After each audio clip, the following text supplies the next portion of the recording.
Freddie the promoter, y'all, I am so sorry that they cutting grass. I'm saying to myself, why are you cutting grass? For real, why are they cutting grass outside? Ain't nobody outside to smell it. Ain't nobody outside to walk on it. What are they doing? Why? I just don't get it. And then, is that essential?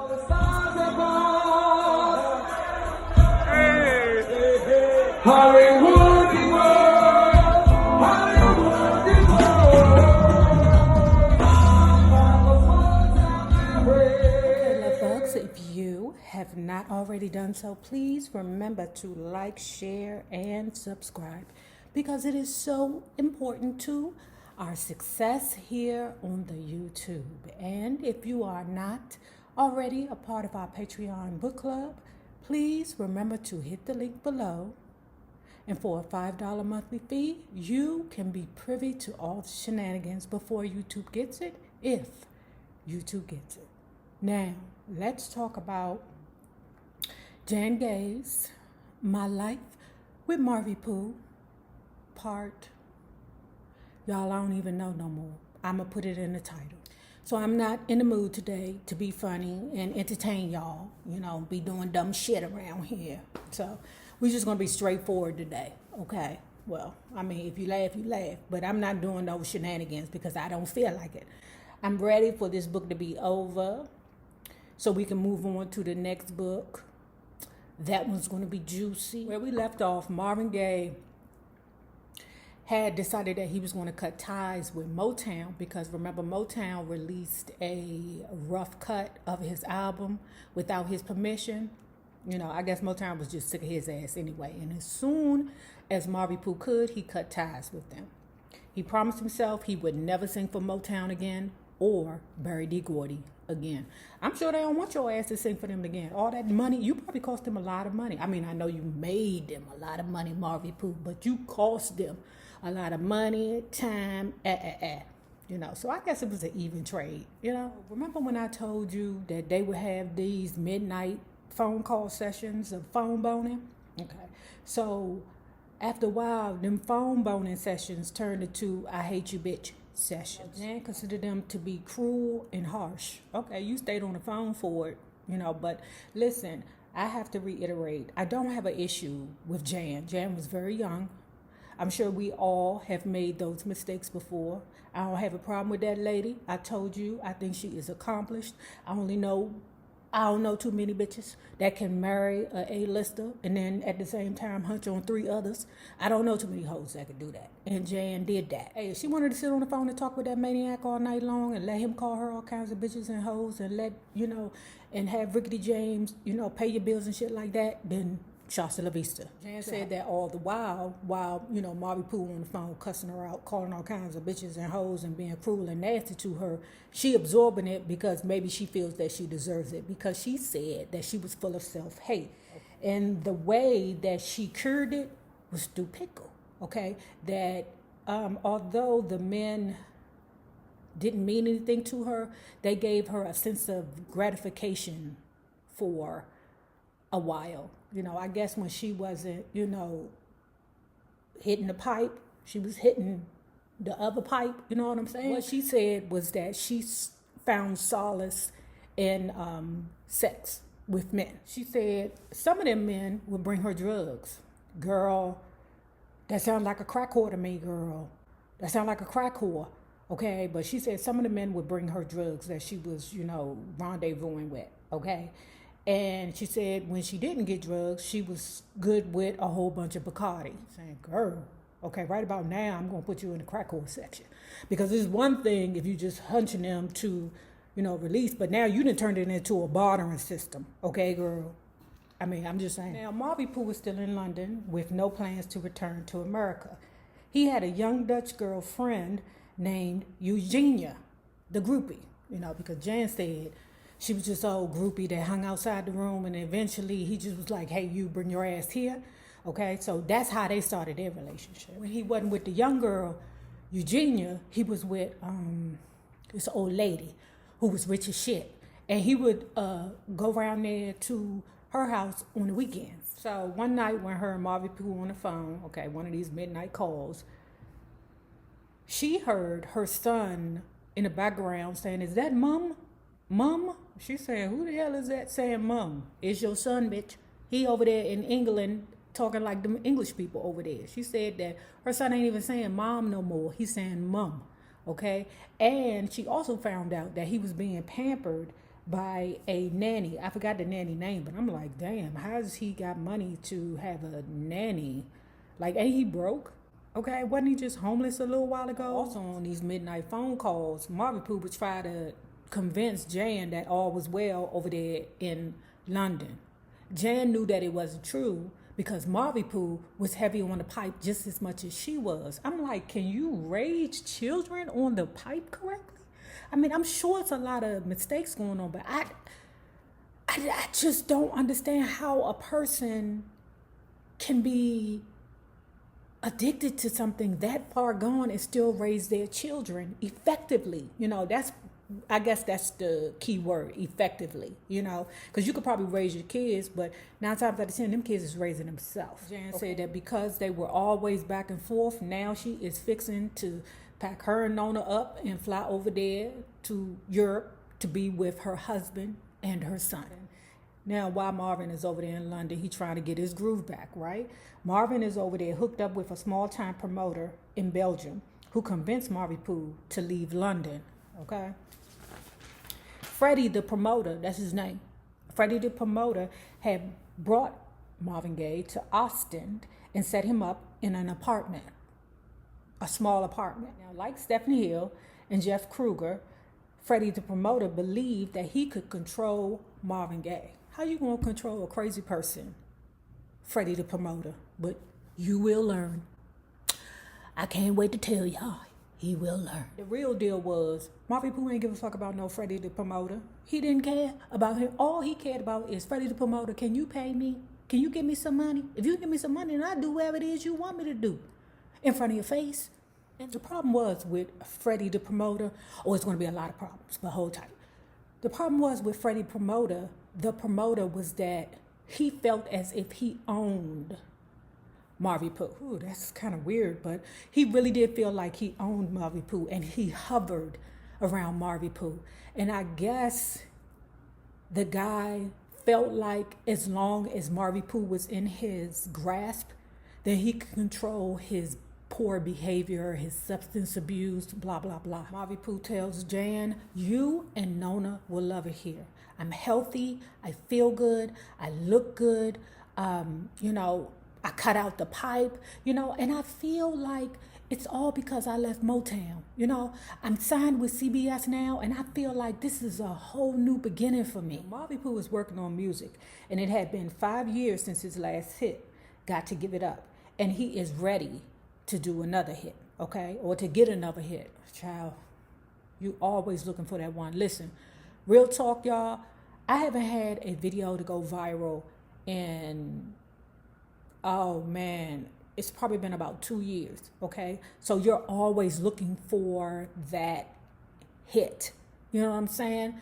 And once you get it, you're always searching for it. So when you don't accomplish it, you feel a sense of self-defeat, but it's like chasing a dragon. It's like you feel defeated, but at the same time, you like, I can't give up. I got to keep going because something's going to hit, okay? We almost at 50,000, y'all.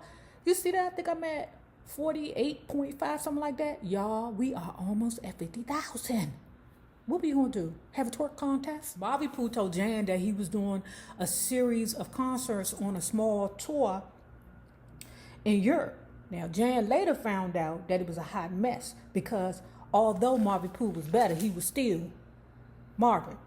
Now, Freddie the promoter, because, he kind of, I think Freddie the promoter kind of slimy and screamy and creepy too, okay? But he knew the behavior, so he got in front of it, okay? And started telling the media, we are still working with Marvin Gaye. He is on the upswing.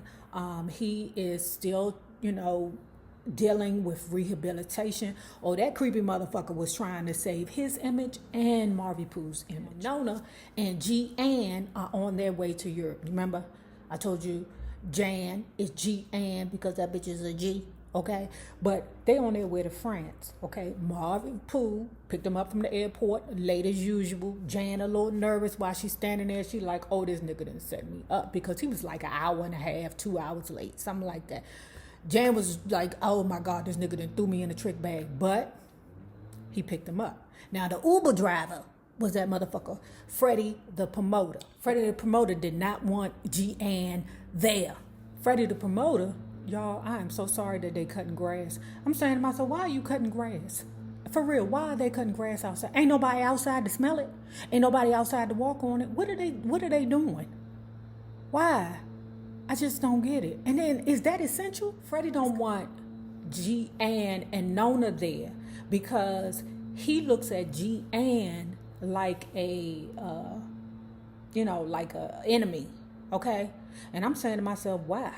What is going on here? Why is the dude, Freddie the promoter, who is married himself with a whole family, why is he being so controlling, okay? The reason why, according to Jan, is because she believed that Freddie the promoter wouldn't have the same, control that he had on Marvin Pooh before she got there. Marvin Pooh is going to listen to his family and maybe convince Marvin Pooh to go back to the States. Freddie tells Jan so boldly, Marvin Pooh and I are like brothers.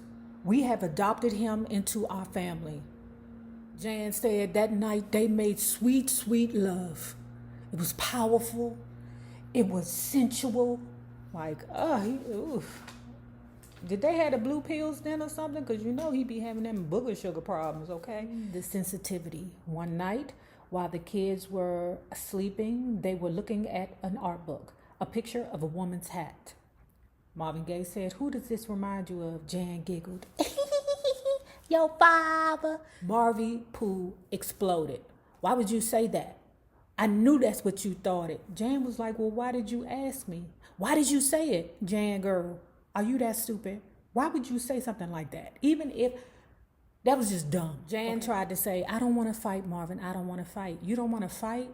And you just said something negative about his father, and you know how sensitive that nigga is about his pappy? Girl, bang. Jan closed the argument with, just give me a kiss, Marvin Pooh. They kissed and they made up. She said that although his energy was still explosive, he was much calmer these days. You know why? Because knock, knock, knock, the dope man is at the door. They didn't mix together this concoction called, what do they call these things? Temple balls, something, or temper balls, something like that. It was opium, hashish, and cocaine. They made it. They put it in a pipe and they smoked it. I don't know what the fuck that is. I ain't never heard of that shit before in my life. I don't know what that is. I mean, Shasta La Vista to you. Marvin Pooh said, here, Jan, you want some? Destructive behavior. Of course, Jan indulged. Of course. Because that's what addicts do. That's why when people are going through recovery, they can't be around other addicts. Because them other addicts, when they get high, they want you to be high with them. I don't need no junkie friends. So one day, while they were sightseeing throughout Europe, they returned back to their hotel, okay? And before they could get on the elevator, it was this hard-faced young woman, not my words, her words, that ran up on them and was like, you said you would call me. Jan turned around and was like, excuse me? It was Eugenia, the young groupie girl, okay? Jan turns to Marvin Pooh and says, is that your hard-faced Dutch girl over there? Kids, going upstairs.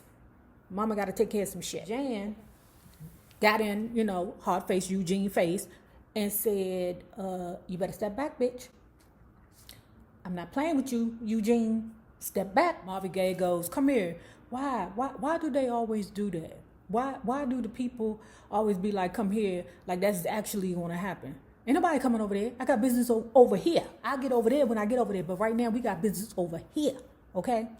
Eugene said, Marvin Pooh told me to come here. In fact, he told me to meet him next week in Austin.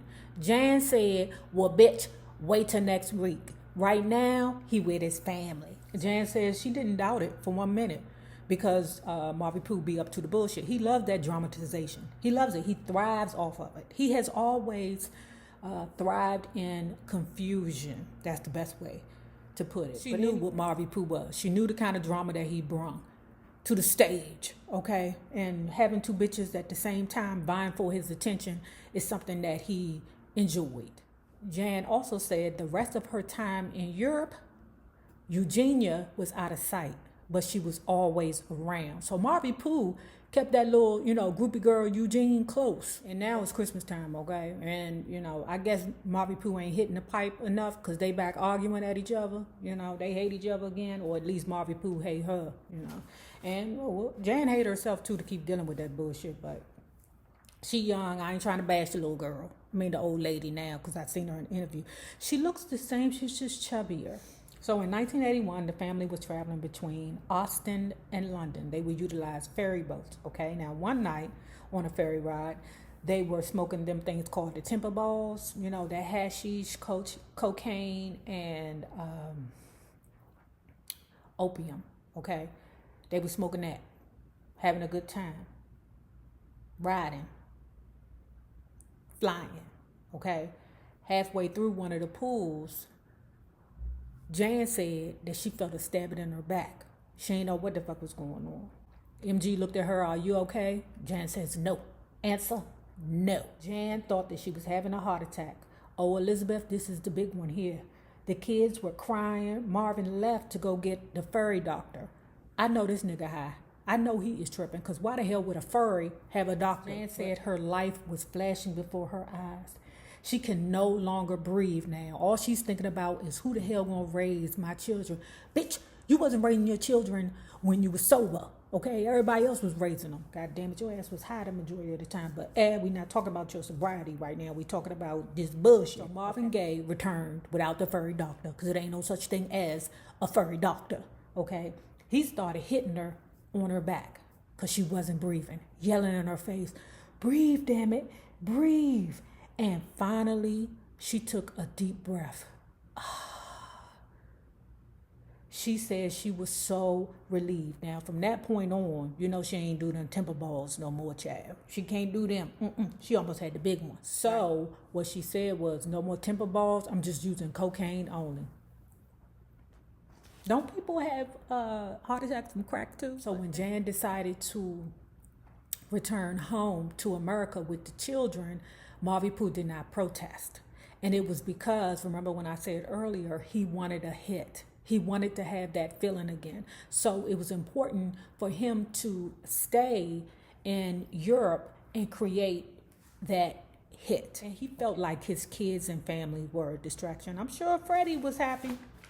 So Marvin Pooh tells Jan that he wants a divorce. Okay, Jan says, "I'm fine with that.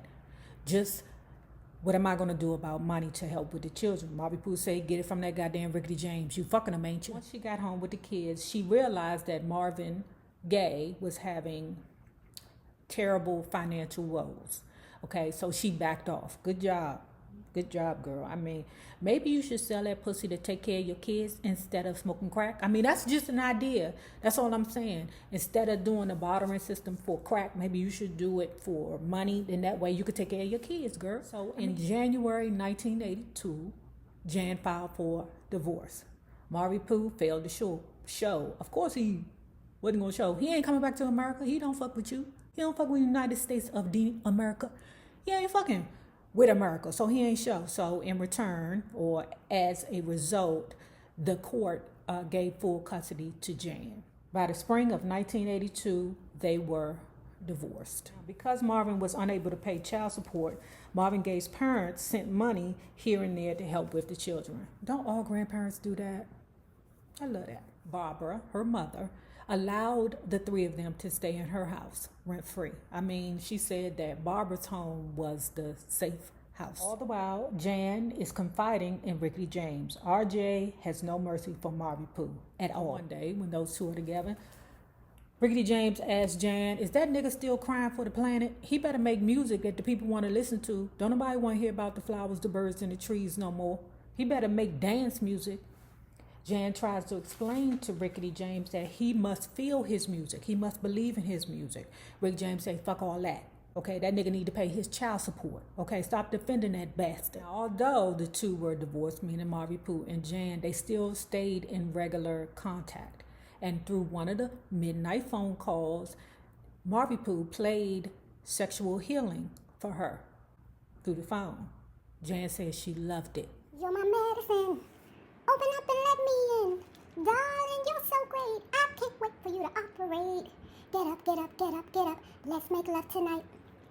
Wake up, wake up, wake up, wake up, cause you do it right. Jan had returned to Europe. Marvin is in recovery and is determined to live the rest of his life happy, healthy in Europe. He wanted his family also there with him despite the divorce. Anyway, there was a change in management power. Freddie, the promoter, was replaced by Marvin Pooh's old friend, Harvey Fuqua. Now, you remember Fuqua, okay?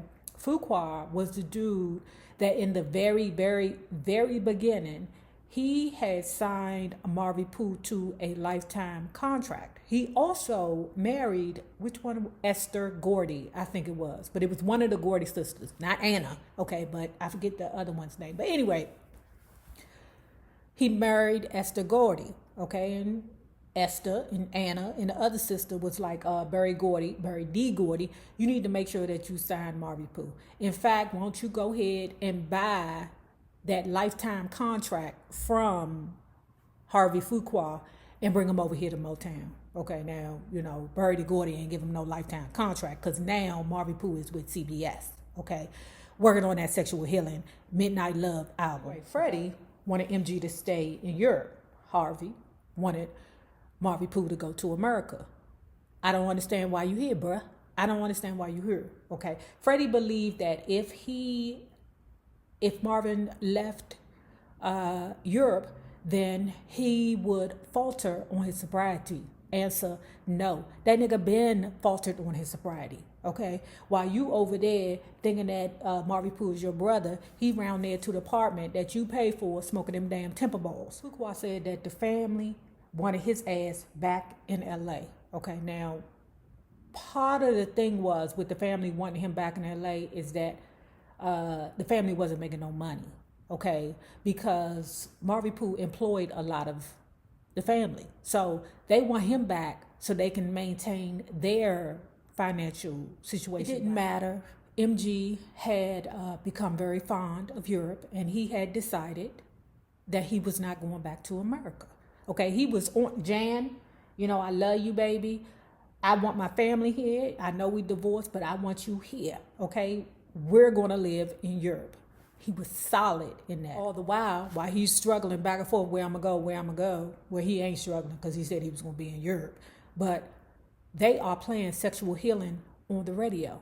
Marvin Pooh is working on Midnight Love, the album. He is happy where he is. I think he feels like this time Europe is his muse. I mean, he said that Jan was his muse with this album, but I believe that Europe is his muse with this Sexual Healing album because he was so determined to stay there. He wasn't going back home for nothing until he found out that his mother was diagnosed with cancer. He packed his shit up and he was like, let's go. Now, when the plane landed, she said Marvin Pooh held her hand and looked at her lovingly and said, Jan, I'm scared. I don't know what's next. Now, if you have not already done so, please remember to like, share, and subscribe because it is so important to my success here on the YouTube. Now, remember this. The same people that you meet on the way up will always be the same people that you meet on the way down. Naysayers, my patron loves. Have a good one.